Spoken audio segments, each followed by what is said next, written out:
Hey guys, welcome back to another video. Today we're going to talk about anxiety. I've had anxiety really bad for the last week or two, and I gotta say that it's really hard because people seem to think that it's not like a medical thing, and they seem to think that you'll be fine and everything will be okay, and as long as you can cope and manage, then they assume that you don't need nobody, you don't need anything, you don't need, you just need a good balanced diet. And when they say exercise, yes, I agree. I totally agree. I agree that you should definitely eat right. The way you eat, what you eat does affect you. I agree that having to work out does help you, but I do know that even though you work out, you can still be depressed and stressed out in the mix of working out.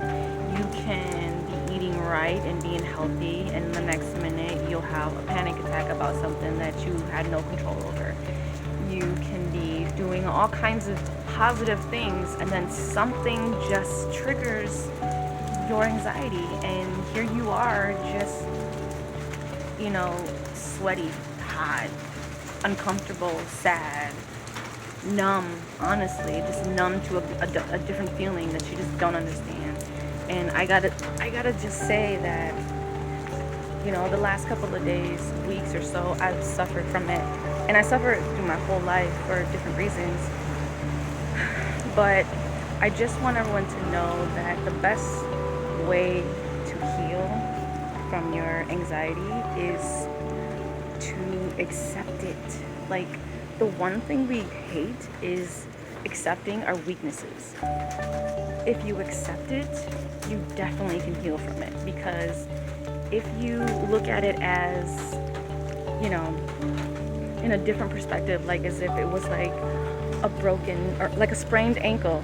What do I do when I get a sprained ankle? Well, the first time I've ever had a sprained ankle was not that long ago. It was like last month. And the one thing I did was I healed it. I babied it, and I made sure that it was being protected.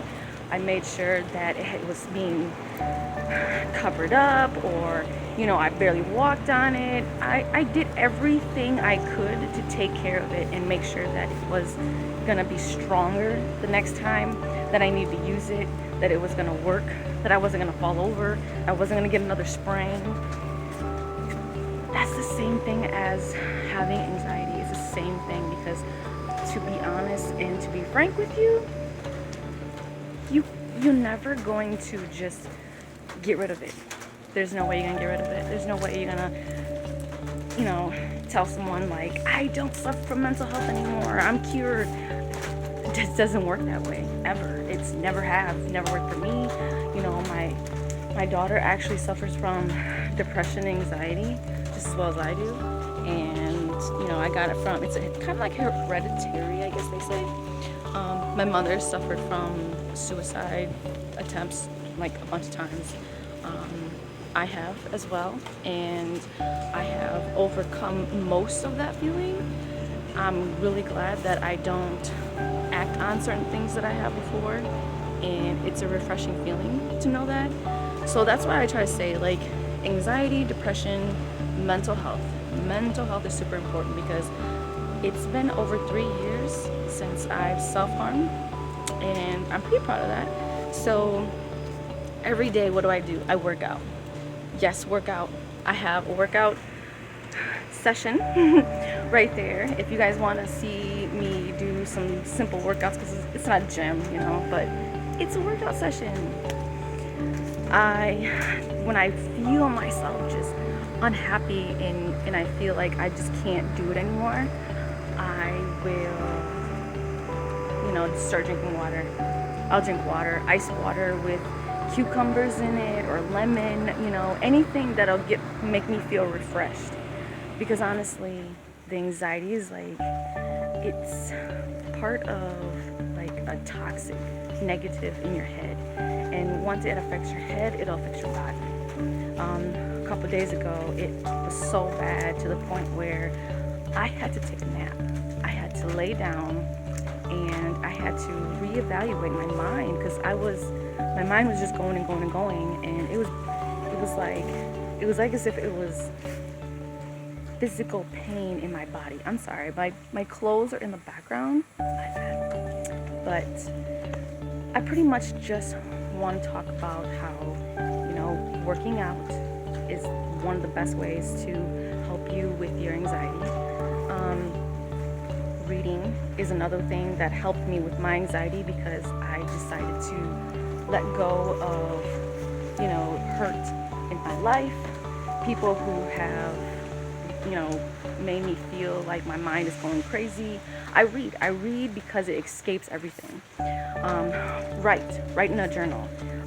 I write in a journal whenever I feel like I can't talk to nobody. Nobody's listening to me, nobody's hearing my voice. I'm normally like that anyways, so that's why I like to write, and I like to just put all my thoughts out. And it's okay if you feel like, oh my god, someone might read this. It's okay. It's fine. You're not trying to kill someone, and if you are, then you really need to get help. You really need to get help. So exercise, eat right, read, and write. And I have more about other things too, but right now I just wanted to talk about anxiety. So I hope you guys understand that not that long ago, I was actually just like in a ball, crying to myself, and napping. I would nap. I don't usually nap, and I would just stay to myself, and it helped me. It helped me become who I want to be every single day. I'm sitting here talking to you guys, and a couple days ago, I could barely even, look at myself in the mirror. So that's how it works. That's how it is. So be happy. Be happy for the moment. And if you can't, then work on those things. Work on reading a book, an exciting book, something that's going to make you excited about, what the adventure is about. Write something, write anything. Write as if you're writing to a friend. Write to yourself, answer yourself, since you feel, so I always feel like before thinking I'm talking to myself most of the time. So what I do is I just write, and I write to myself as if I'm my own best friend, and I have to write myself a letter.